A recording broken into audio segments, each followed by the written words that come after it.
माता पार्वती शिवजी को पति रूप में प्राप्त करने के लिए घोर तप कर रही थी। उनके तप को देखकर देवताओं ने शिव जी से देवी की मनोकामना पूर्ण करने की प्रार्थना की। शिव जी ने पार्वती जी की परीक्षा लेने सप्तर्षियों को भेजा। सप्तर्षियों ने शिव जी के सैकड़ों अवगुण गिनाए पर पार्वती जी को महादेव के अलावा किसी और से विवाह मंजूर न था। विवाह से पहले सभी वर अपनी भावी पत्नी को लेकर आश्वस्त होना चाहते हैं, इसलिए शिव जी ने स्वयं भी पार्वती की परीक्षा लेने की ठानी। भगवान शंकर प्रकट हुए और पार्वती को वरदान देकर अंतर्ध्यान हुए। इतने में जहां वह तप कर रही थी, वहीं पास में तालाब में मगरमच्छ ने एक लड़के को पकड़ लिया। लड़का जान बचाने के लिए चिल्लाने लगा। पार्वती जी से उस बच्चे की चीख सुनी न गई। द्रवित हृदय होकर वह तालाब पर पहुंची। देखती हैं कि मगरमच्छ लड़के को तालाब के अंदर खींचकर ले जा रहा है। लड़के ने देवी को देखकर कहा, मेरी न तो माँ है, न बाप, न कोई मित्र।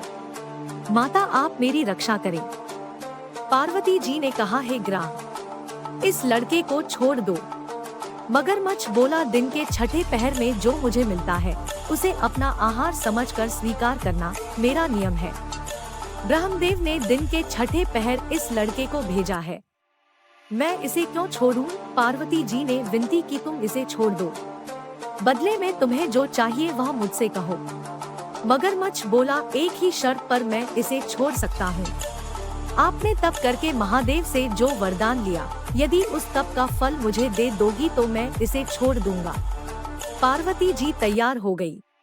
उन्होंने कहा, मैं अपने तप का फल तुम्हें देने को तैयार हूँ, लेकिन तुम इस बालक को छोड़ दो। मगरमच्छ ने समझाया, सोच लो देवी, जोश में आकर संकल्प मत करो।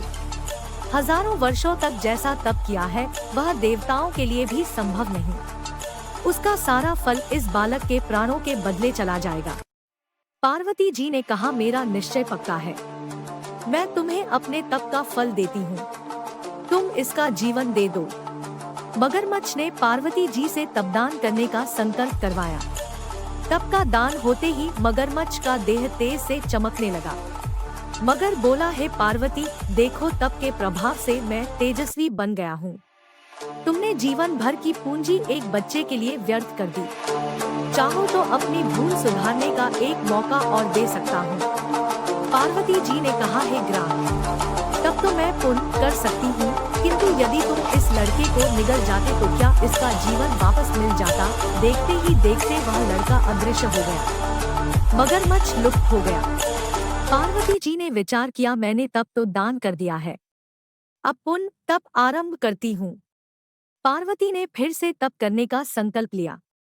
भगवान सदाशिव फिर से प्रकट होकर बोले, पार्वती, भला अब क्यों तप कर रही हो? पार्वती जी ने कहा, प्रभु, मैंने अपने तप का फल दान कर दिया है। आपको पतिरूप में पाने के संकल्प के लिए मैं फिर से वैसा ही घोर तप कर आपको प्रसन्न करूंगी। महादेव बोले, मगरमच्छ और लड़के दोनों रूपों में मैं ही था। तुम्हारा चित्त प्राणी मात्र में अपने सुख दुख का अनुभव करता है या नहीं, इसकी परीक्षा लेने को मैंने यह लीला रची। अनेक रूपों में दिखने वाला मैं एक ही एक हूँ। मैं अनेक शरीरों में, शरीरों से अलग निर्विकार हूँ। तुमने अपना तप मुझे ही दिया है, इसलिए अब और तप करने की जरूरत नहीं। देवी ने महादेव को प्रणाम कर प्रसन्न मन से विदा किया।